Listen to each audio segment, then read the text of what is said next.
Hello दोस्तों। तो स्वागत है मेरे यूट्यूब चैनल में और आज हम कर रहे हैं क्लास 6 की ज्योग्राफी, जिसमें हम करेंगे major domains of the earth. तो ये क्लास किन लोगों के लिए इंपॉर्टेंट होने वाला है? अगर आप क्लास 6 के स्टूडेंट हैं तो आपके लिए तो बहुत ज़्यादा मतलब कि इंपॉर्टेंट है, क्योंकि यहाँ पे जो मैं पढ़ने जा रहा हूँ लाइन बाय लाइन पढ़ूंगा और जो भी इसमें दिक्कतें आएगी आप सभी को, मैं उन सभी को सॉल्व कर रहा हूँ और मैं एक एक चीज़ को यहाँ पे बताने वाला हूँ, मतलब बेसिक से बताने वाला हूँ, तो आपको अच्छे तरीके से समझ आ जाएगा। दूसरी बात है कि अगर आप कॉम्पिटेटिव एग्जाम की तैयारी कर रहे हैं तो भी एक क्लास आपके लिए बहुत ही महत्वपूर्ण है। ओके, तो चलिए हम इस क्लास को स्टार्ट करते हैं। यहाँ पे तो हम स्टार्ट करेंगे क्या हम पढ़ने वाले major domains of the earth, right. तो देखिए क्या है, as you have read in the first chapter, जैसा कि आपने फर्स्ट चैप्टर में पढ़ा था, इसके किस चैप्टर की बात कर रहा है, तो the earth is the only planet which has life. तो हमने फर्स्ट चैप्टर में क्या पढ़ा था कि अर्थ ही एक ऐसा प्लानिट है जिस पर लाइफ है, राइट। तो लाइफ जो है एग्जिस्ट करती है। तो human being can live here because a life sustaining element, है ना। क्या बोला, ह्यूमन बींग, ह्यूमन जो है यहाँ पे रह सकते हैं, है ना। यार बिकॉज क्यों रह सकते हैं, क्या कारण है, तो लाइफ सस्टेनिंग एलिमेंट, क्योंकि ह्यूमन को आदमी मतलब लाइफ सर्वाइव करने के लिए कुछ एलिमेंट्स हैं जो कि होना बहुत ज़्यादा ज़रूरी है। जैसे कि आप जानते हैं कि ज़मीन, लैंड होना चाहिए, वाटर होना चाहिए, एयर होना चाहिए, ये सब चीज़ें क्या मौजूद होगी तभी हम क्या करेंगे, सर्वाइव कर सकेंगे, राइट। तो यहाँ पे हम पढ़ने वाले हैं the surface of the earth, है ना। Surface of the earth is a complex zone, है ना। अर्थ का जो सरफेस है वो क्या है, कॉम्प्लेक्स जोन है, in which three main component of the environment meets, जहाँ पे तीन कंपोनेंट जो कि इंपॉर्टेंट कंपोनेंट है वहाँ पे मिलती है, ओवरलैप करती है और एक दूसरे से इंटरेक्ट करती है, right. The solid portion of the earth on which we live is called lithosphere. बताया जा रहा है कि सॉलिड पोर्शन जिस पे हम रहते हैं, हमारा घर है, खेती बाड़ी करते हैं, उसको क्या बोला गया है, लिथोस्फीयर कहा जाता है। Okay, and the gaseous layer that surround the earth is atmosphere. और हमारे जो गैस है, जैसे कि हम कार्बन डाइऑक्साइड लेते हैं, नहीं सॉरी ऑक्सीजन लेते हैं, कार्बन डाइऑक्साइड छोड़ते हैं, पेड़ पौधे क्या है कार्बन डाइऑक्साइड लेते हैं, है ना। और अदर गैसेज से नाइट्रोजन हो गया, अदर गैसेज जो जहाँ पे पाई जाती है वो एटमोसफियर कहते हैं। Okay, where oxygen, nitrogen, carbon dioxide and other gases are found, मतलब पाया जाता है। फिर नेक्स्ट में बताया गया कि water covers a very big area of the earth surface, है ना। अर्थ के सरफेस का अगर आपने पढ़ा होगा तो अर्थ पृथ्वी पे जितना भी पानी है उसका लगभग क्या है 2/3 पोर्शन 75% क्या है, वाटर है, राइट। तो water covers a big area of the earth surface and this is called hydrosphere. और इसे हम क्या कहते हैं, हाइड्रोस्फीयर कहते हैं। The hydrosphere comprises water in all form, मतलब कि वाटर किसी भी फॉर्म में हो तो हम इसे क्या हो हाइड्रोस्फीयर कहते हैं। That is ice, water and water vapour, चाहे वो आइस के फॉर्म में हो, चाहे वाटर के फॉर्म में हो, या वाटर वेपर के फॉर्म में, किसी भी फॉर्म में है तो इसे हम क्या करेंगे, वाटर ले लेंगे ना। यहाँ पे आप समझ रहे होंगे कि लिथोस्फीयर, एटमॉस्फेयर, हाइड्रोस्फीयर ये कहाँ से आया। ओके, और नेक्स्ट हम बायोस्फीयर के बारे में पढ़ने वाले हैं। तो देखिए लिथोस, है ना, अगर आप देखिए ग्रीक वर्ड होता है, जैसे यहाँ पे वर्ड ओरिजिन में दिया गया है इन ग्रीक लैंग्वेज, है ना। ग्रीक लैंग्वेज में लिथोस का मतलब क्या होता है, स्टोन। ओके, तो देखिए लिथोस का मतलब स्टोन होता है, स्फीयर का यहाँ पे मैं लिख रहा हूँ, लिथोस का मतलब क्या हो गया, स्टोन। ओके, और स्फीयर का मतलब होता है, स्फीयर का मतलब होता है लेयर, मतलब स्टोन का लेयर। अगर आपने स्टोन का लेयर हो ना तो इसको क्या बोला गया है, लिथोस्फीयर। मतलब लिथोस्फीयर किस चीज़ का है, तो स्टोन का लेयर बना हुआ। एटमॉस्फेयर, एटमॉस मतलब क्या होता है, एटमॉस मतलब होता है वेपर, तो वेपर का लेयर, एटमॉस मतलब वेपर और स्फीयर मतलब लेयर। ओके, स्फीयर का क्या, हाइड्रो, हाइड्रो से कौन से वर्ड से आया है, तो ह्यूडोर वर्ड से आया है, जो कि ग्रीक वर्ड है, राइट। ह्यूडोर मीन्स क्या होता है, वाटर होता है। नेक्स्ट हमारा क्या, बायोस्फीयर, बायोस मीन्स लाइफ होता है, स्फीयर मीन्स क्या होता है, वो ऐसा एरिया होता है, लेयर होता है, जोन होता है, राइट। तो ये आप, मैं आशा करता हूँ कि आप ये समझ गए होंगे। तो लिथोस्फीयर हो गया, एटमॉस्फेयर हो गया, हाइड्रोस्फीयर हो गया। ओके, तो लिथो मतलब क्या हो गया, स्टोन हो गया, स्फीयर मतलब लेयर हो गया या जोन हो गया ना। तो जहाँ पे क्या पाया जाता है, मतलब कि जहाँ पे सॉलिड पोर्शन है ना, लिथोस स्टोन क्या होता है, सॉलिड होता है। तो solid portion of the earth where will live, हमको उसे क्या कहते हैं, लिथोस्फीयर कहते हैं। एटमॉस्फेयर मतलब जहाँ पे गैसेस पाए जाते हैं, हाइड्रोस्फीयर जहाँ पे वाटर होते हैं। ओके, नेक्स्ट हमारा क्या, बायोस्फीयर। बायो मतलब लाइफ होता है, स्फीयर मतलब क्या होता है, वो एरिया, जोन होता है, लेयर होता है। इस द न्यूरो जोन है ना, जोन है या भाग है, वेयर वी फाइंड लैंड, जहाँ पे लैंड होता है, वाटर होता है, एयर होता है, इन सभी को क्या मिला दिया गया तो हम इसे बायोस्फीयर कहेंगे। तो आप समझेंगे। तो देखते हैं नेक्स्ट क्या है। तो यहाँ पे हम बात करने वाले हैं लिथोस्फीयर के बारे में। ओके, तो लिथोस मतलब क्या होता है, जैसे कि हमने अभी तुरंत बताया था, ये ग्रीक वर्ड से आया है लिथोस। तो लिथोस प्लस स्फीयर मिलके ये वर्ड बना है, जिसका लिथोस का मतलब क्या होता है, यहाँ पे स्टोन होता है, यहाँ पे लिख दे रहा हूँ मैं, स्टोन प्लस लेयर, है ना, मतलब स्टोन का लेयर मिलके लिथोस्फीयर बना है, मतलब वो सॉलिड पोर्शन जहाँ पे हम लोग रहते हैं। ओके, देखिए the solid portion of the earth is called lithosphere, है ना। It comprises the rock of the earth crust and the thin layer of soil that contains nutrients elements which sustain organism. जहाँ पे क्या करता है, nutrients होता है। सबसे पहले मैं इसको समझाने के लिए मैं ये अर्थ क्रस्ट आया, तो क्रस्ट के बारे में शायद आप नहीं जानते होंगे, तो मैं आपको देखिए समझा रहा हूँ। मान के चलिए कि अर्थ का मैंने एक टुकड़ा ले लिया, राइट, ये अर्थ है, अर्थ का नीचे वाला पोर्शन ले लिया। अब देखिए अर्थ का ये जो है 3 भागों में डिवाइड होता है, राइट, 3 भागों में डिवाइड होता है। सबसे ऊपर वाले पार्ट को हम कहते हैं क्रस्ट बोलते हैं, जो कि सॉलिड पोर्शन होता है। इसके बाद ये आ गया मेंटल, मेंटल होता है। इसके बाद ये हम इस वाले सबसे निचले वाले भाग को क्या कहते हैं, कोर कहते हैं, राइट, कोर करते हैं। अब देखिए क्रस्ट जो है सॉलिड पोर्शन होता है ना, क्रस्ट जो क्या है, सॉलिड पोर्शन होता है। तो ये सॉलिड पोर्शन जो होता है इसी को हम सबसे देखिए, अब मान चलिए कि ये सॉलिड पोर्शन है, क्रस्ट पूरा सॉलिड पोर्शन है, इसके आउटर पार्ट जो हो गया ना, ये वाले पार्ट, इसी को हम कहते हैं लिथोस्फीयर, है ना। लिथोस क्यों बोलते हैं, क्योंकि ये पत्थर का बना हुआ है ना, लिथोस्फीयर, लिथोस्फीयर। अब लिथोस्फीयर बोलते हैं, और यहीं पे क्या होता है, मिट्टी होता है ना, लिथोस्फीयर के ही ऊपर क्या है, मिट्टी होता है। यहीं पे क्या होता है, सोयल होता है, जिसमें हम क्या करते हैं, ग्रो करते हैं। क्या हो ग्रो करते हैं, तो प्लांट, है ना, प्लांट, ट्री और मेनी मोर थिंग्स, जिससे हम क्या है, और जितने भी ऑर्गेनिज्म जो रहते हैं यहीं पे रहते हैं, वही जिसमें बताया गया। मैं होप आशा करता हूँ कि आप समझ गए होंगे। फिर नेक्स्ट है कि there are 2 main division of the earth surface, है ना। अर्थ सर्फेस का भी बोला गया है कि 2 डिवीजन किया गया है। जैसे अभी हमने पढ़ा ये क्रस्ट के बारे में, है ना, कि क्रस्ट हो गया, राइट। अब देखिए ये क्रस्ट हो गया, मान चलिए कि ये क्रस्ट है, ये मैं मान के चलता हूँ कि ये मैंने क्रस्ट को ड्रॉ कर दिया, ठीक। अब क्रस्ट हो गया, बोला कि अर्थ के सरफेस का, है ना, earth surface the large land masses are called continent and the huge water bodies are ocean. अब देखिए ये क्रस्ट होगा, तो इसी पे क्या होगा, लैंड पोर्शन होगा, और कहीं कहीं फिर क्या हो गया, ओशियन हो गया, है ना। तो इस बार मतलब उठा हुआ भाग को मैं लैंड बता दे रहा हूँ, क्यों, लैंड बता देना, 1 मिनट, लैंड का पार्ट बता दे रहा हूँ। ये वाला जो पोर्शन है इसको मैं ओशियन बता रहा हूँ, क्योंकि ये नीचे वाला पोर्शन है, ठीक ना। यहाँ पे मैं ओशियन और आई लैंड कहाँ पे मौजूद है, क्रस्ट के, है ना, क्रस्ट में जो अर्थ का 3 लेयर होता है, लेकिन ये एक्चुअली में कहाँ प्रेजेंट है, लिथोस्फीयर पे, है ना, वो लेयर लिथोस्फीयर पे प्रेजेंट है ना। क्या है, लैंड और ओशियन। ओके, अब देखिए लैंड पे क्या होगा, लैंड पे हम लोग रहते हैं, है ना, बहुत सारी चीज़ है। ओशियन में क्या होगा, ओशियन को ही हम हाइड्रोस्फीयर कहते हैं, और ये ओशियन में क्या होगा, वनली और केवल वाटर होगा, है ना, जिसमें जल, वाटर, मतलब ओशियन में कौन कौन से जल के जीव रहते हैं, राइट। अब बताइए, all the ocean of the world are connected with one other, look at the map of the world map. अब हम क्या करेंगे, वर्ल्ड मैप के ऊपर जा रहे हैं। ओके, तो देखेंगे वर्ल्ड मैप में जो है किस तरीके से क्या है। आगे क्या, the level of sea water remains the same everywhere, elevation of land is major from the level of the sea which is taken as 0। है, यहाँ पे बताया गया कि ये हो गया लैंड, उठा हुआ भाग हो गया, लैंड मैंने बता दिया यहाँ पे आपको समझाने के लिए। ओशियन में क्या होगा, केवल वाटर होगा। अब बताया गया all the ocean of the world are connected, है ना, जितने भी ओशियन है इस वर्ल्ड के वो सभी क्या है, एक दूसरे से कनेक्टेड है ना। और क्या है, all the land masses connected with one another. Okay, तो और द लैंड मासेस मतलब क्या होगा कि लैंड का पार्ट जो है ना, एक दूसरे से कनेक्टेड है। तो देखिए हम वर्ल्ड का मैप देखेंगे और देखते हैं इस वर्ल्ड के मैप में क्या खासियत है। हाँ, तो देखिए मैंने मैप को ओपन किया है जो एनसीईआरटी में दिया गया है, ठीक ना। तो ये लैंड का पार्ट हो गया, जैसे कि ये हो गया, इस पार्ट को देखिए हम एशिया बता रहे हैं, राइट। देखिए ये पार्ट को अगर आप ध्यान से देखेंगे, ये पार्ट क्या है, एशिया वाला पार्ट है ना। ये वाला पार्ट जो है एशिया में आ जाता है, ये वाला पार्ट जो है यूरोप में आ जाता है, राइट। यहाँ पे यूरोप हो गया, ये वाला पार्ट क्या हो गया, देखिए अफ्रीका हो गया, है ना सब। और ये वाला पार्ट जो है ये क्या हो गया, नॉर्थ अमेरिका, और ये वाला पार्ट क्या हो गया, साउथ अमेरिका हो गया। ये क्या है, अंटार्कटिका हो गया। और ये सब जो पार्ट देख रहे हैं आप, ये ओशियन वाला पार्ट है। तो ये देखिए पैसिफिक ओशियन है, यहाँ पे पैसिफिक ओशियन है, ये अटलांटिक ओशियन हो गया, ये इंडियन ओशियन हो गया, इस प्रकार से है, राइट। तो देखते हैं क्या बताया गया इसमें। अब बताया गया कि the highest mountain peak Mount Everest है, जो कि 8,848 मतलब मीटर है above the sea level. The greatest depth is, मतलब ग्रेटेस्ट डेप्थ मतलब सबसे ज़्यादा गहराई कहाँ पे है अर्थ पे, तो मरियाना ट्रेंच है ना, जो कि पैसिफिक ओशियन में है ना, पैसिफिक ओशियन में है। उसकी गहराई कितनी है, 11, मतलब अगर बोले तो 11 किलोमीटर है, राइट।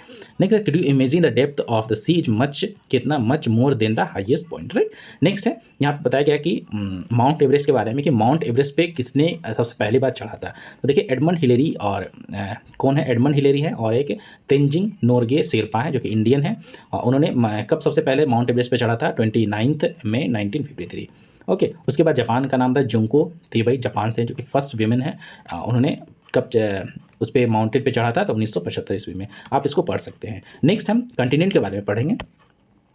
तो कंटिनेंट क्या है, देयर आर 7 मेजर कंटिनेंट, जैसे कि मैंने बताया लैंड मास है ना, लैंड मास है ना, लैंड मास को हम कंटिनेंट बोलेंगे है ना, लैंड मास हो गया। तो यहाँ पे क्या 7 कंटिनेंट है, तो जैसे कि मैंने इमेज में दिखाया था, मतलब मैप में दिखाया था, 7 कंटिनेंट को मैंने दिखाया था। कौन था, एशिया, एशिया हो गया, उसके बगल में कौन था, यूरोप था, उसके अफ्रीका था, फिर नॉर्थ अमेरिका, फिर साउथ अमेरिका है ना, इस प्रकार था, एक ऑस्ट्रेलिया एंड अंटार्कटिका था। ओके, तो हम यहाँ से क्या है, एशिया के बारे में पढ़ने वाले हैं। तो एशिया के बारे में क्या बताया गया है कि Asia is the largest continent, मतलब सबसे बड़ा, मतलब कि कंटिनेंट कौन है, एशिया है। It cover about 1/3 of the total land area of the अर्थ, मतलब लैंड के एरिया का 1/3 पोर्सन जो है एशिया में एशिया है ना total. The continent lies in the eastern hemisphere, the tropic of Cancer passes through this continent, Asia is separated from Europe by the Ural mountain on the west. Okay, the combined landmass of Europe and Asia is called Eurasia. अब देखिए Asia के बारे में क्या बताया गया, मैं इसके बारे में यहाँ पे लिख रहा हूँ। ओके, ये सबसे पहले क्या है, पॉइंट नंबर 1 क्या है, सबसे लार्जेस्ट है ना, लार्जेस्ट कितना है, तो it covers 1/3 of total land mass है ना, टोटल लैंड मास का है ना, टोटल जितना भी जमीन है उसका 1/3 कौन है, एशिया है। इसके बाद बोला कि the continent lies in eastern hemisphere है ना, ईस्टर्न हेमिस्फीयर। अब देखिए ये समझाता हूँ मैं, जैसे कि मान चले कि ये अर्थ का मैप है ना, अर्थ का मैप है, ये हमारा जो है ये लाइन जो होता है उसको हम कहते हैं 0 डिग्री लैटिट्यूड है ना, 0 डिग्री लैटिट्यूड। इसका एक और नाम है इक्वेटर। इक्वेटर इसलिए क्योंकि ये अर्थ को 2 इक्वल हाफ में, मतलब नॉर्थन और साउथर्न हेमिस्फीयर में डिवाइड करता है। ओके, इसके बाद ये है हम इस एक और लाइन खींचते हैं यहाँ से यहाँ, राइट, इसको बोलते हैं 0 डिग्री लॉन्गिट्यूड बोलते हैं, राइट ना। और ये जो है क्या बोला गया, the continent lies in the eastern hemisphere. Eastern कौन सा होगा, तो इस भाग को हम नॉर्थ बोलते हैं, इस भाग को साउथ बोलते हैं, यहाँ पे ईस्ट बोलते हैं, यहाँ पे वेस्ट बोलते हैं, राइट, वेस्ट बोलते हैं, ईस्ट वेस्ट हो गया। तो क्या है, ईस्टर्न हेमिस्फीयर मतलब ईस्टर्न, इस वाले पार्ट में है ना, इस वाले पार्ट में क्या होगा, एशिया कंटिनेंट है, प्रेजेंट है। और क्या बोलेगा, the tropic of Cancer passes through this continent है ना, ट्रॉपिक ऑफ कैंसर। अब ट्रॉपिक ऑफ कैंसर के बारे में आप जानते होंगे अगर आपने मेरा वीडियो देखा है, तो यहाँ पे ये लाइन जो है, 1 मिनट इसको थोड़ा सा डिलीट करता हूँ, फिर मैं इसको बता पाऊँगा।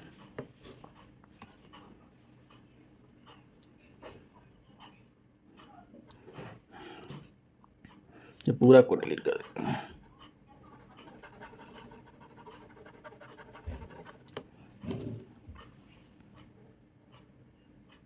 हाँ, तो मान के चलिए हमारा अर्थ का ये मैंने बनाया स्केच, और ये हो गया राइट, 0 डिग्री लैटिट्यूड, तो इसको हम बोलते हैं इक्वेटर बोलते हैं, ठीक ना।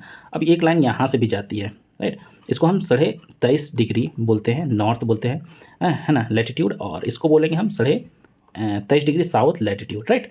अब इसको एक और नाम दिया गया है, इसको नाम क्या दिया है, ट्रॉपिक ऑफ कैंसर है ना, ट्रॉपिक ऑफ कैंसर इसको नाम दिया गया है। नीचे वाले भाग को क्या है, ट्रॉपिक ऑफ कैप्रिकॉर्न नाम दिया गया है, कैप्रिकॉर्न नाम दिया गया है। तो ये 23.5 डिग्री जो है ट्रॉपिक ऑफ कैंसर जो है एशिया कंटिनेंट से होकर क्रॉस करती है, मतलब गुजरती है। अब क्या बताया गया है कि एशिया और यूरोप है ना, एक दूसरे से सटे हुए हैं, तो इसको हम कंबाइंड नेम क्या बोलते हैं, यूरेशिया बोलते हैं। ओके, तो नेक्स्ट देखते हैं हम।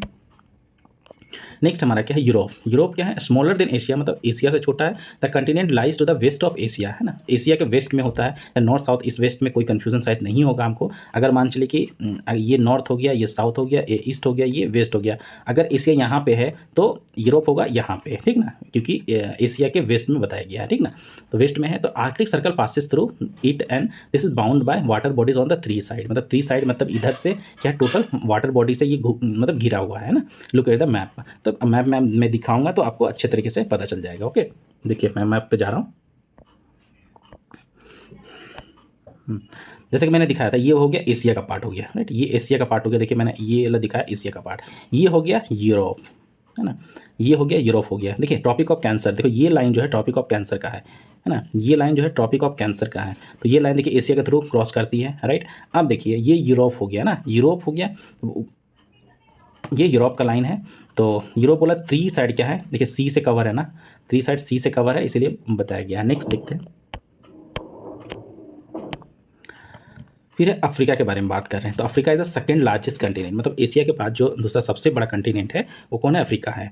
जो अफ्रीका में क्या है कि 0 डिग्री लैटिट्यूड मतलब ये वाला लाइन ना, द इक्वेटर के बारे में बात कर रहा है, run through almost the middle of the continent. Large part of Africa lies in northern hemisphere. मतलब नॉर्थन हेमिस्फीयर मतलब क्या हो गया, मैंने अभी समझाया था, ये हो गया नॉर्थन हेमिस्फीयर, मतलब इक्वेटर के नॉर्थ में जाएंगे तो नॉर्थन हेमिस्फीयर और साउथ में जाएंगे तो साउदर्न हेमिस्फीयर हो जाएगा। Okay, will find it only continent through which Tropic of Cancer, equator and Tropic of Capricorn passes, है ना। मतलब ये देखिए ट्रॉपिक ऑफ, सबसे पहले तो इक्वेटर बोला, ट्रॉपिक ऑफ कैंसर ऊपर वाला लाइन और ट्रॉपिक ऑफ कैप्रिकॉर्न नीचे वाला लाइन जो है एशिया महादेश से, अफ्रीका महादेश से क्या है क्रॉस करती है। इसका एक अफ्रीका का और खासियत क्या है, यहाँ पे सहारा डेजर्ट है, सहारा डेजर्ट है ना, डेजर्ट यहाँ पे मौजूद है, जो कि सबसे क्या है वर्ल्ड का सबसे हॉट डेजर्ट है। कहाँ पे लोकेटेड है?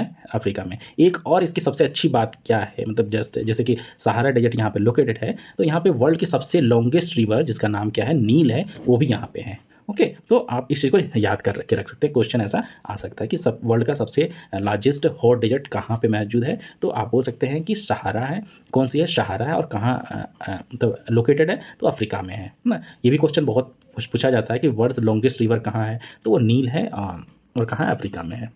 नेक्स्ट हमारे हैं नॉर्थ अमेरिका के बारे में।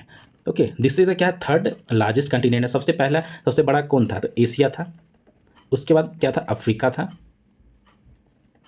इसके बाद कौन सा? नॉर्थ अमेरिका हो गया, राइट। तो हो गया, देखिए it is link to the South America by narrow strip of land, है ना, एक छोटा सा स्ट्रिप ऑफ लैंड से जुड़ा हुआ है, इसे इस्थमस ऑफ पनामा बोलते हैं। The continent light completely in northern and western hemisphere. Okay, the three ocean surround this, can you name this ocean ना, आप इस ओशन का नाम बता सकते हैं। चलिए मैप में देखते हैं और फिर इसको देखेंगे कौन कौन सी ओशियन है। देखिए इस साइड आएंगे आप, इस साइड आएंगे तो ये कौन सी ओशियन होगा बताओ? इस साइड आप अगर आएंगे तो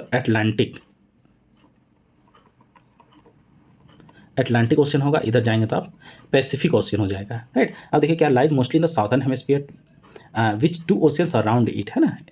इसके क्या है? दो ओशियंस को सराउंड करते हैं। और साउथ अमेरिका के बारे में ना, इधर भी। ओके, देखिए फिर क्या है? The Andes world longest mountain range. Andy जो है वर्ल्ड का लॉन्गेस्ट माउंटेन रेंज है, कहाँ पे है?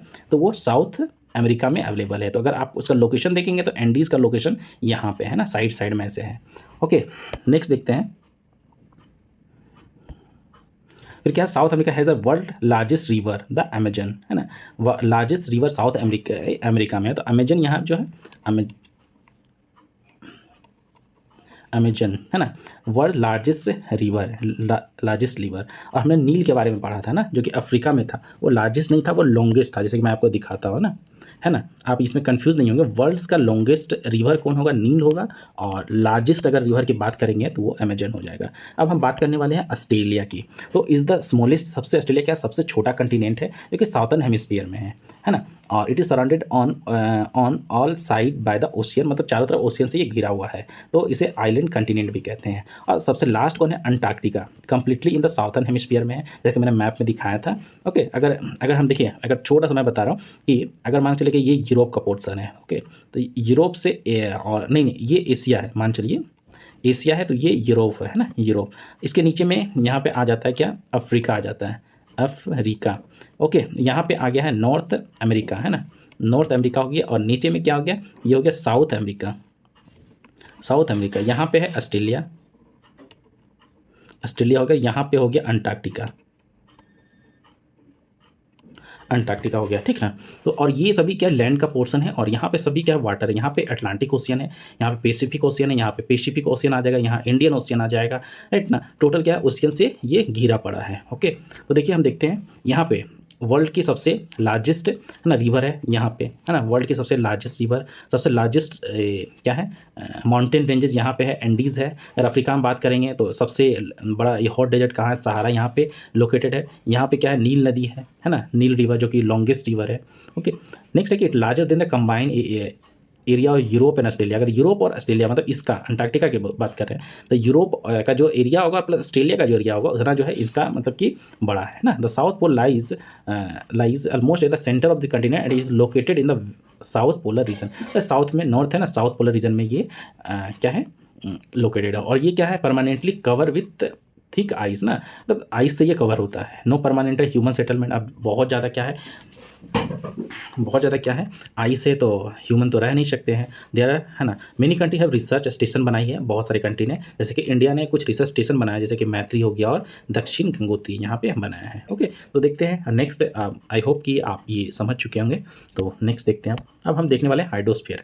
हाइड्रो मतलब क्या होता है, वाटर स्फीयर मतलब लेयर, मतलब वाटर का लेयर जहाँ पे मतलब बहुत सारा वाटर प्रेजेंट होगा, हम उसका हाइड्रोस्फीयर कहेंगे, है ना। तो देखो, the earth is called the blue planet, है ना, ब्लू प्लानेट कहा जाता है। क्यों? क्योंकि अर्थ के ऊपर जैसे कि मैंने बताया था 71% वाटर से कवर होता है और 29% इज विथ लैंड, मतलब टोटल क्या है, 29% लैंड है, बाकी 71% पोर्सन जो है क्या है, वाटर से भरा हुआ है ना। Hydrosphere consist of all water, है ना, जैसे वाटर किसी भी फॉर्म में, आइस हो, ग्लेशियर हो या लेक हो, है ना, या फिर वाटर वेपर के बारे में भी बताया गया है, वो भी हो तो उसको हाइड्रोस्फीयर कहेंगे।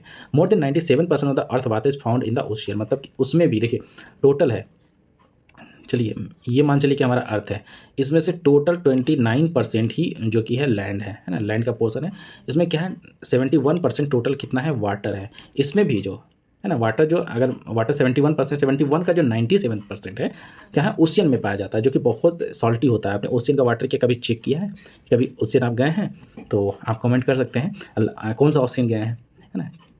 तो क्या बोला गया कि a large proportion of the rest of the water is from the ice sea है, ग्लेशियर है ना, the ground and very small percentage available as fresh water. जो फ्रेश वाटर ही हम लोग क्या है, पी सकते हैं, और तो कोई सॉल्टी वाटर हम पी नहीं सकते। ओके, देखिए फ्रेश वाटर भी कितना बताया गया, 0.03%, है ना।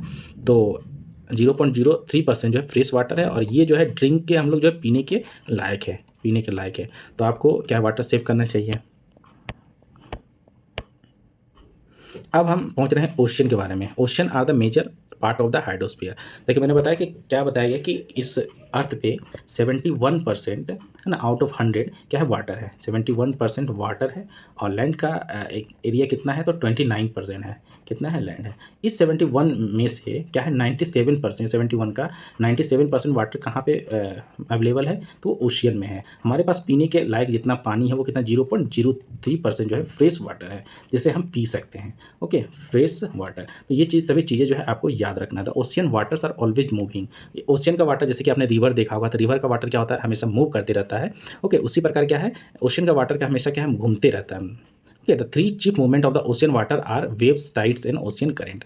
कैसे घूमता है, waves, tides and ocean current. The four major ocean are on the are the, जैसे कि जो मेजर ओशियन है, पैसिफिक ओशियन है, अटलांटिक ओशियन है, इंडियन ओशियन है, और एक आर्कटिक ओशियन है। In order of their size, मतलब सबसे बड़े की अगर बात करें तो पैसिफिक ओशियन है। तो हाँ, जब हमने क्लास स्टार्ट किया था तो हमने एक चीज़ जाना था, ओके, कि पैसिफिक ओशियन में सबसे गहरा एक मरियाना ट्रेंच है ना। मरियाना ट्रेंच कहाँ पे है, पैसिफिक ओशियन में, राइट। अटलांटिक ओशियन भी आपने देखा था। अब देखिए पैसिफिक ओशियन क्या है, लार्जेस्ट है, और it is spread over 1/3 of the earth, है ना। अर्थ क्या है, 1/3 पार्ट में टोटल कौन है, पैसिफिक ओशियन ही है। मरियाना ट्रेंच है ना, आ गया मरियाना ट्रेंच के बारे में। The deepest part of the earth lies under the Pacific ocean. The Pacific ocean is circular in shape, मतलब सर्कुलर है। एशिया, ऑस्ट्रेलिया, जैसे कि क्या हो गया, एशिया है, ऑस्ट्रेलिया है, या north and south America surround it's. Okay, look at the map and find out the location of continent around the Pacific ocean. Okay, आप मैप देख सकते हैं, उसमें फाइंड कर सकते हैं। अब आ गया अटलांटिक ओशियन। अटलांटिक ओशियन क्या है, सेकंड लार्जेस्ट ओशियन है, और इसका शेप क्या है, एस साइज में है। Okay, it is flank by the North and south America on western side, मतलब गिरा हुआ है, नॉर्थ और साउथ अमेरिका से ये क्या गिरा हुआ है, and Europe and Africa on the eastern side. इस साइड में यूरोप और क्या है, यूरोप है, अफ्रीका, और इस साइड में क्या है, नॉर्थ अमेरिका और साउथ अमेरिका है।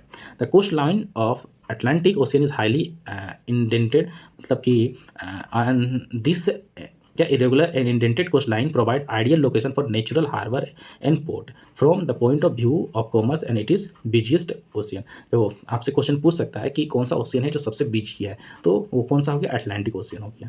ओके, नेक्स्ट हम ओशियन के बारे में पढ़ने वाले हैं। तो Indian Ocean, the Indian ocean only ocean है नेम्ड आफ्टर अ कंट्री, है ना। तो इंडियन ओशियन किसके नाम पे रहा, तो भारत के ना, इंडिया के नाम पे इंडियन ओशियन रखा गया। The shape of the ocean is almost triangular है। Okay, in the north and it is bounded by Asia, in the west by Africa, and it is east by the Australia. Okay, तो next क्या है, Arctic Ocean is located within the Arctic Circle, Arctic Circle में है। Okay, and surround the North Pole. It is connected with the Pacific Ocean by narrow stretch of shallow water at Bering Strait. It is bound by northern coast of the North and Eurasia. आप देखिए एक minute, the Arctic Ocean is located within the Arctic Circle. देखिए अब मैं इसको, हमने क्या पढ़ा था, ये हो गया इक्वेटर वाला लाइन ना, इक्वेटर वाला लाइन यहाँ पे अगर नॉर्थ में जाएंगे तो इस लाइन को हम क्या करेंगे, ट्रॉपिक ऑफ कैंसर ना। इस यहाँ पे जाएंगे थोड़ा सा ऊपर तो एक और लाइन आता है, इसको बोलते हैं ट्रॉपिक नहीं आर्कटिक सर्कल। नॉर्थ में आर्कटिक सर्कल, तो ये बताया गया है the Arctic ocean is located, कहाँ पे लोकेटेड, तो आर्कटिक सर्कल मतलब 67.5 डिग्री के लगभग या आर्कटिक सर्कल जो है यहाँ पे है ना। It is connected with the Pacific ocean, Pacific ocean मतलब सर्कुलर में है, सर्कुलर मतलब ऐसे करके पूरा वर्ल्ड को घेरे हुए हैं तो सराउंड करता है। It is connected with the Pacific ocean by narrow stretch of shallow water known as क्या Bering strait, and it is found by northern coast of north and क्या है नॉर्थ अमेरिका और यूरेशिया में पाया जाता है। यूरेशिया मतलब क्या हो गया, एशिया प्लस यूरोप ना, एशिया प्लस यूरोप के भाग को हम क्या कहते हैं, यूरेशिया बोलते हैं। ओके, आप मैं आशा करता हूँ ये समझ गया, अगर आप नहीं समझे हैं तो आप कमेंट करिएगा, तो मैं आपको कमेंट में आंसर दूंगा, राइट। नेक्स्ट है एटमोसफियर। एटमोसफियर तो क्या है, the earth is surrounded by क्या है, layer of gas cold atmosphere. तो एटमोस मतलब हमने देखा था क्या है, स्फीयर मतलब क्या होता है ना, मैं देखा था तो क्या है, this thin blanket of air is an integral and important aspect of planet. क्या है ये थीन जो ब्लैंकेट है, मतलब ये हमारे लिए क्या है, बहुत ही इंपॉर्टेंट एस्पेक्ट है ना। It provide us with the air, ये हमें क्या प्रोवाइड करता है, एयर जैसे हम ब्रीथ करते हैं, protect us from the harmful effect of the sun's ray. मतलब एटमोसफियर का ही काम है कि सन का जो रेज आता है, जो हार्मफुल रेज होता है, जो हमारे लिए बिल्कुल भी अच्छा नहीं होता, उससे हमें प्रोटेक्ट करता है। नेक्स्ट क्या था, atmosphere extend up to height of 1600 kilometre. मतलब एटमोसफियर जैसे कि अर्थ के हाइट से है ना, लैंड के हाइट से ऊपर जाएंगे तो 1600 किलोमीटर तक, मान लीजिए कि यहाँ पे अर्थ का है तो यहाँ से 1600 किलोमीटर तक जो है क्या हो गया, एटमोसफियर है। The atmosphere divided into 5 layer ना, 5 लेयर में एटमोसफियर डिवाइड होता है based on composition, temperature and other properties. This layer starting from Earth's surface is called troposphere, a stratosphere, the mesosphere, thermosphere and exosphere. Okay, देखिए यहाँ पे आप अगर देख पा रहे होंगे तो ये एक्जोस्फीयर है। ओके, इसको हम थर्मोस्फीयर बोलते हैं। इसके बाद ये नहीं दिख रहा है ना,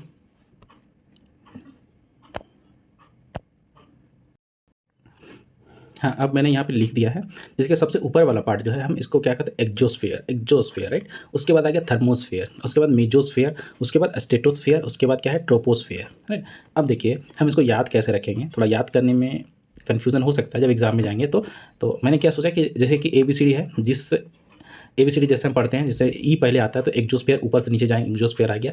आप इसको एक याद कर लीजिएगा थर्मोस्फीयर को, है ना। उसके बाद ई के बाद M आएगा तो मेजोस्फीयर, उसके बाद M के बाद S आता है, फिर स्टेटोस्फीयर हो गया, फिर ट्रोपोस्फीयर हो गया, T सबसे लास्ट में आता है, मतलब सबसे नीचे आ जाएगा राइट। आप ऐसे याद रख सकते हैं, नीचे से भी याद रख सकते हैं कि ABCD को उल्टे में जाएंगे, है ना। देखिए T आएगा सबसे लास्ट में, उसके बाद S, इसके बाद M, उसके बाद M, इसको मैंने ओमिट किया है, ठीक ना। इसको थोड़ा सा जो है आप याद रख सकते हैं, बस मैंने आपको याद मतलब इजी से याद करने के लिए मैंने ये थोड़ा सा जो है ट्रिक बताया है। नेक्स्ट है कि the atmosphere is compose mainly of nitrogen, nitrogen की oxygen which make up 99% of the clean dry air. तो टोटल क्लीन ड्राई एयर में टोटल क्या है कि 99% क्या है, नाइट्रोजन होता है ना, फिर ऑक्सीजन होता है। तो नाइट्रोजन क्या हो गया, नाइट्रोजन के परसेंटेज कितना, 78% क्या नाइट्रोजन होता है, ऑक्सीजन 21% होता है, and other gases like carbon dioxide, जैसे कार्बन डाइऑक्साइड हो गया, आर्गन हो गया, एंड अदर क्या अदर हो गया गैसेस 1% ऑफ द वॉल्यूम के अनुसार। ऑक्सीजन क्या है, ऑक्सीजन क्यों यूज़ होता है, आप सभी जानते हैं oxygen is the breath of life while nitrogen help in the growing of living organism, है ना। नाइट्रोजन क्या करता है, ऑक्सीजन क्या करता है, हम ऑक्सीजन को इनहेल करते हैं, और कार्बन डाइऑक्साइड क्या करते हैं, एक्सहेल करते हैं, मतलब सांस जब लेते हैं तो ऑक्सीजन लेते हैं, और सांस जब छोड़ते हैं तो कार्बन डाइऑक्साइड को छोड़ते हैं। तो यहाँ पे ऑक्सीजन नाइट्रोजन एक गैस है, इसका काम क्या काम है, तो नाइट्रोजन क्या करता है, हेल्प करता है कि growth of the living organism में, है ना। नेक्स्ट है हमारा क्या, carbon dioxide through present in minute amount, it is important as it absorb heat, है ना, हीट को एब्जॉर्ब करता है, radiated by the earth, thereby keeping the planet warm, it is also essential for growth of planet. तो nitrogen, oxygen और सबका use हमने देखा। तो एक बार फिर से रिवीजन करता हूँ, ऑक्सीजन क्या करते हैं, ऑक्सीजन लिविंग ऑर्गेनिज्म के लिए जरूरी है क्योंकि ऑक्सीजन हम लेते हैं राइट। उसके बाद आ गया नाइट्रोजन N2, है ना। नाइट्रोजन का क्या काम हो गया, तो ये क्या करता है, प्लानेट को तो वार्म रखता है, क्योंकि ये जो हीट होता है ना इसको एब्जॉर्ब करता है। ओके, और ये क्या होता है, ग्रोथ में, प्लांट के ग्रोथ में भी ये नाइट्रोजन हेल्प करता है राइट। तो इसका परसेंटेज क्या, नाइट्रोजन इसमें हमारे पास कितना मौजूद होता है एटमॉस्फेयर में, 78%, 21% क्या है ये ऑक्सीजन होता है। ओके। और रेस्ट जो है 1% गैस होता है, जैसे कि 1% गैस में क्या हो गया, CO2 कार्बन डाइऑक्साइड हो गया, और नाइट्रोजन हो गया, नहीं सॉरी, कार्बन डाइऑक्साइड हो गया, आर्गन हो गया ना, अदर गैसेस क्या 1% कंप्रेसाइज करते हैं ना। The density of the atmosphere varies with height, है ना, जैसे जैसे ऊंचाई बढ़ेगा वैसे क्या बताया जा रहा है कि डेंसिटी जो है चेंज होते रहता है। The density is maximum at sea level and decrease rapidly if we go up. जैसे हम ऊपर जाएंगे ना तो इसका डेंसिटी क्या है, कम होते जाएगा। You know the climbers experience problem in breathing due to decrease in the density of air. आपने अगर देखा होगा, अगर नहीं जानते हैं तो आप जैसे से अगर पहाड़ पर अगर आप गए होंगे तो जैसे से आप पहाड़ पर चढ़ते जाते हैं ना तो आपको क्या है, सांस लेने में दिक्कत होती है। क्यों दिक्कत होती है, क्या आपने कभी सोचा है? तो ये डेंसिटी के कम होने के कारण ना, डेंसिटी क्या डिक्रीज होता है जब हम ऊपर जाते हैं। They have to carry with them, क्या ऑक्सीजन उनको कैरी करना पड़ता है। फिर क्या होता है कि temperature also decrease as we go upward. और क्या होता है, जैसे हम ऊपर जाते हैं तो टेम्परेचर भी कम होता है। The atmosphere exact pressure on the earth this varies from place to place, है ना। Some area experience high pressure and some area क्या low pressure. Air move from high pressure to low pressure, moving air is known as wind. Okay, तो आप समझ गए होंगे इतना।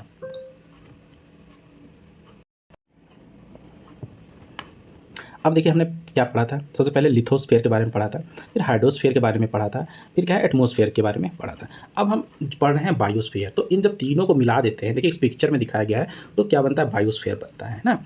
तो देखिए क्या है, the biosphere is the narrow zone of contact between land, water and air, है ना। वो जोन है जहाँ पे तीनों एक दूसरे से क्या है इंटरेक्ट करते हैं ना, मिलते हैं। In this zone that life क्या है, that is unique to the planet, मतलब क्या है एग्जिस्ट, मतलब लाइफ जो है आज तक जो भी नोन है प्लानिट, मतलब जिसको हम लोग जानते हैं, उस पर कहीं भी जो है लाइफ का एग्जिस्टेंस नहीं मिला है ना। सिर्फ अर्थ पे ही लाइफ जो है प्रजेंट है। ओके, इसीलिए There are several species of organism that vary in size from microbe and bacteria to huge mammal। बोला गया है कि जो अर्थ है ना, इस पे क्या है बहुत सारे ऑर्गेनिज्म रहते हैं, जैसे कि माइक्रोब छोटे छोटे माइक्रोब, जैसे हम क्या है अपने आंखों से देख भी नहीं सकते। ओके, तो इसको देखने के लिए क्या है हमें, है ना, माइक्रोब्स को देखने के लिए हमें डिवाइस चाहिए, राइट। जैसे कि बैक्टीरिया हो गया, हम नहीं देख पाते हैं, लेकिन हमारे पास अगर डिवाइस होगा, छोटा छोटा कोई भी डिवाइस होगा तो हम देख पाएंगे, जिससे हम इसे देख सकते हैं ना। जैसे कि हाथी हो गया, तो हाथी क्या है, मतलब छोटे छोटे माइक्रोब एंड बैक्टीरिया से लेकर क्या है ह्यूज मैमल लाइक एलिफेंट को आप लेते हैं, है ना। चलिए एलिफेंट माइक्रोब और बैक्टीरिया को आप नहीं समझ पा रहे तो हम लेते हैं कि एंट कितना छोटा होता है ना। एंट टू क्या हो गया, हम एलिफेंट, है ना। एंड टू एलिफेंट को आप जानते हैं, तो छोटे छोटे से लेकर बड़े ऑर्गेनिज्म तक क्या है मौजूद है। All the living organism including human are link to each other and the biosphere are survival, है ना। बोला the organism in the biosphere में broadly be divided into plant kingdom and animal kingdom. अब बोला गया कि जो बायोस्फीयर में जो भी मौजूद है, ओके अवेलेबल है, उसको हम दो भागों में डिवाइड करते हैं। एक प्लांट किंगडम होता है और दूसरा क्या है एनिमल किंगडम, है ना। प्लांट किंगडम और दूसरा क्या है animal kingdom. Okay, animal kingdom. The three domains of the earth interact with each other. Three domains किसके बारे में बताया गया है, लिथोस्फीयर, एटमोस्फीयर और हाइड्रोस्फीयर के बारे में। Interact with each other and affect each other in some way, किसी प्रकार और द अदर, तो किसी ना किसी एक प्रकार से एक, मतलब तीनों चीज़ें क्या है कनेक्टेड है।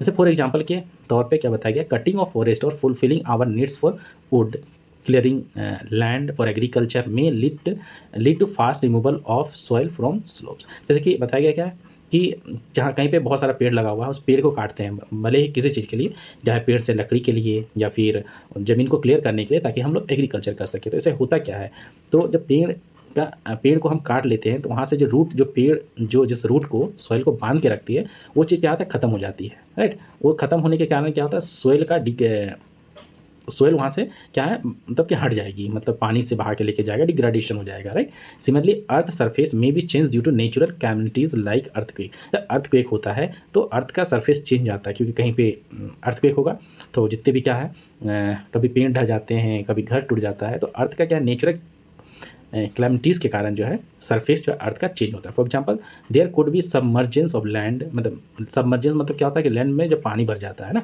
As happen in the case of tsunami recently, part of Andaman Nicobar island they submerged under water.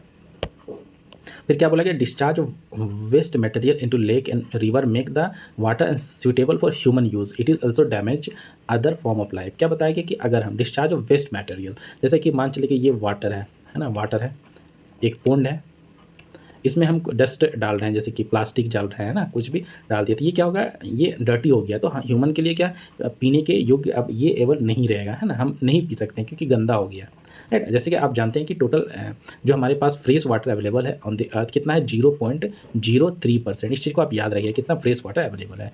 Emission from industries, industry से इमिशन होता है, जैसे कि आप धुआं देखेंगे थर्मल पावर प्लांट, व्हीकल से, है ना, और पॉल्यूट द एयर, एयर को पॉल्यूट करता है। Carbon dioxide is important constituent of air, but increase in the amount of CO2 lead to increase global temperature। पता है क्या, CO2 गैस ऑलरेडी एटमॉस्फेयर में प्रेजेंट होता है ना, लेकिन अगर ये बहुत ज़्यादा इंक्रीज हो जाएगा, मतलब इसके वॉल्यूम में बहुत ज़्यादा इंक्रीज बढ़ जाएगा, तो क्या होगा, ग्लोबल वार्मिंग हो जाएगा ना, ग्लोबल टेम्परेचर इंक्रीज करेगा। तो क्या होगा, टेम्परेचर क्या है, टेम्परेचर भी क्या है, इंक्रीज करेगा। CO2 बढ़ेगा, टेम्परेचर भी मतलब इंक्रीज करेगा। There is thus a need to limit the use of resources of the earth to maintain the balance of nature between domain of the lithosphere, atmosphere and the hydrosphere. मतलब क्या बताया गया है कि इसीलिए क्या है, हम जो भी नेचुरल रिसोर्सेज, मतलब नेचुरल रिसोर्सेज मतलब क्या हुआ कि नेचर से हम जो भी रिसोर्सेज को हमें मिलता है, जैसे कि वुड हो गया, है ना, वुड हो गया, कोल हो गया, पेट्रोलियम हो गया, वाटर हो गया, सब नेचुरल रिसोर्सेज का एग्जांपल है। उन सभी को हमको क्या अच्छे तरीके से यूज़ करना चाहिए। ओके, तो देखते हैं। अब देखिए क्या है, answer the following question in briefly, है ना, इन सभी क्वेश्चन को ब्रीफली में जवाब दीजिए। तो आप जवाब दे सकते हैं।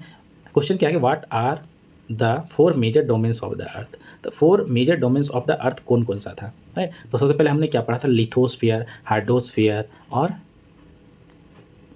लिथोस्फीयर, हाइड्रोस्फीयर, एटमॉस्फेयर और बायोस्फीयर। ओके, ये है हमारे 4, है ना, major domains of the earth, है ना। नेक्स्ट हमारा क्वेश्चन है कि name the major continent of the earth. How many continent था, 7 कंटिनेंट था। कौन कौन सा था, सबसे पहले हमने पढ़ा था एशिया के बारे में, उसके यूरोप के बारे में पढ़ा था, राइट, एशिया, यूरोप। उसके बाद हमने पढ़ा था अफ्रीका के बारे में, अफ्रीका। उसके बाद हमने नॉर्थ अमेरिका के बारे में पढ़ा था। उसके बाद हमने साउथ अमेरिका के बारे में पढ़ा था, अमेरिका नहीं। उसके बाद हमने क्या पढ़ा था, आपको याद होगा तो ऑस्ट्रेलिया के बारे में।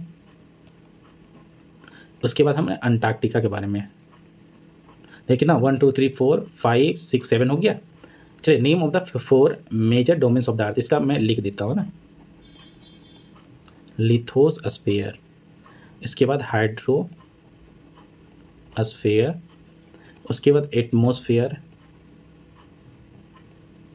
उसके बाद क्या था, biosphere, right. Name the 2 continent that lies entirely in the southern क्या हेमिस्फीयर ना। तो देखिए साउथर्न हेमिस्फीयर में कौन कौन सा था, नॉर्थ साउथ। पहले आप जानिएगा साउथर्न हेमिस्फीयर हो था कौन सा। देखिए नॉर्थ साउथ मतलब नीचे वाला पार्ट ना, नीचे वाला नेम ऑस्ट्रेलिया को बोल सकते हैं ना, ऑस्ट्रेलिया और South America. Name the different layer of the atmosphere, right. तो different layer of the atmosphere, atmosphere हमने पढ़ा था, तो हमने डिफरेंट लेयर पढ़ा था, राइट। इसको थोड़ा सा ऊपर करता हूँ। तो देखिए डिफरेंट लेयर को मैंने याद करने के लिए बताया था कि ABCD को या तो उल्टा कर दो या तो हम नीचे से, तो ऊपर से अगर नीचे हम लिखते हैं, चलिए ऊपर से हम नीचे लिखते हैं, है ना। तो ऊपर से नीचे क्या था, सबसे पहले E आता, एक्जोस्फीयर, हाँ। उसके पास हमने क्या पढ़ा था, थर्मोस्फीयर, क्योंकि T को मैंने ओमिट किया था, है ना। E के बाद क्या है बताइए, मेजोस्फीयर, फिर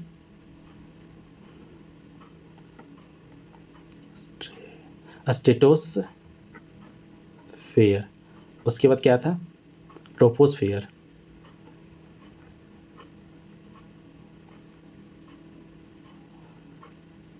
ट्रोपोस्फीयर, राइट। तो आप देख लीजिएगा। तो what is the earth cold, नहीं वाई इज़ द, तो इसका आंसर भी हो गया, है ना। सबसे पहले क्या एक्जोस्फीयर था, तो ई हो गया MST, राइट, EMST। आप ऐसे याद करके याद करेंगे तो अच्छे से ये याद हो जाएगा। और टी को मैंने ओमिट किया था, बोला था टी को, इसको थोड़ा सा याद कर लीजिए तो अच्छे से याद हो जाएगा, इंक्रीज में याद हो जाएगा, ठीक।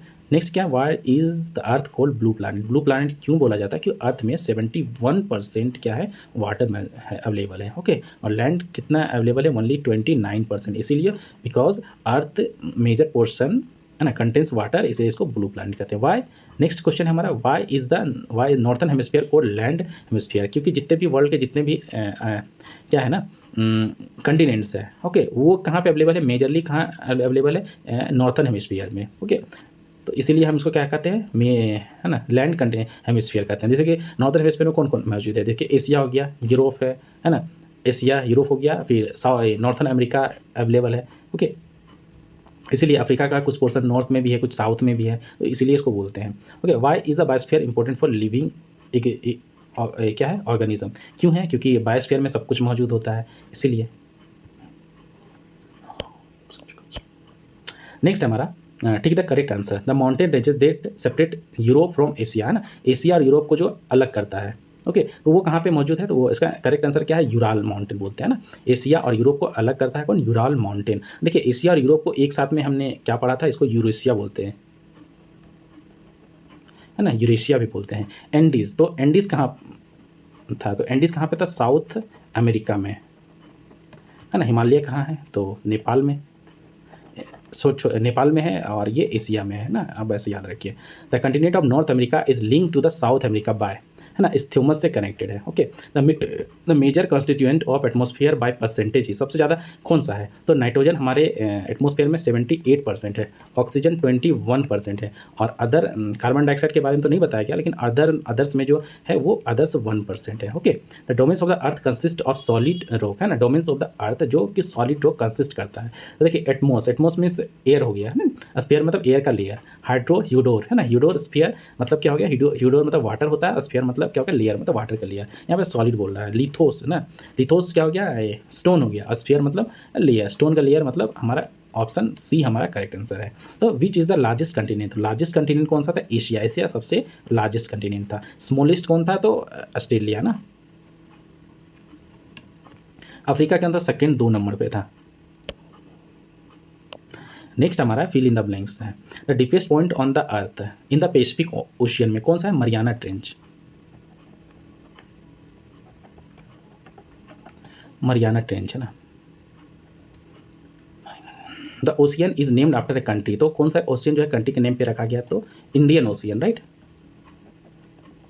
Indian Ocean. The is a narrow contact zone of land water and air that is support life, तो क्या होगा, बायोस्फीयर हो गया, बायोस्फीयर, ये एक साथ होगा। बायोस्फीयर में कहाँ होगा, narrow contact of land water and air where क्या है, लाइफ सपोर्ट करती है। द कंटिनेंट ऑफ यूरोप, है ना, and Asia together known as क्या है, Eurasia, EURASIA। The highest mountain peak on the highest mountain peak on the earth is, कौन सा है, तो हिमालय, है ना। तो ये हो गया आज का टोटल क्वेश्चन कंप्लीट हो गया। तो मैं आशा करता हूँ कि आपको समझ आया होगा। तो हम मिलते हैं नेक्स्ट क्लास में। ओके, अगर कोई भी डाउट हो, कोई भी प्रॉब्लम हो, अगर मेरा हैंडराइटिंग समझ नहीं आ रहा तो आप कमेंट कीजिए, मैं इस चीज़ को सही से बता दूंगा। ऐसे तो मैं कोशिश करता हूँ कि अच्छे से लिखूँ, फिर भी अगर मैं अच्छे से ही लिखता हूँ, अगर आपको फिर भी समझ नहीं आ रहा हो तो आप कमेंट कर सकते हैं, मैं आपको बताऊँगा। ओके, तो मिलते हैं नेक्स्ट क्लास में।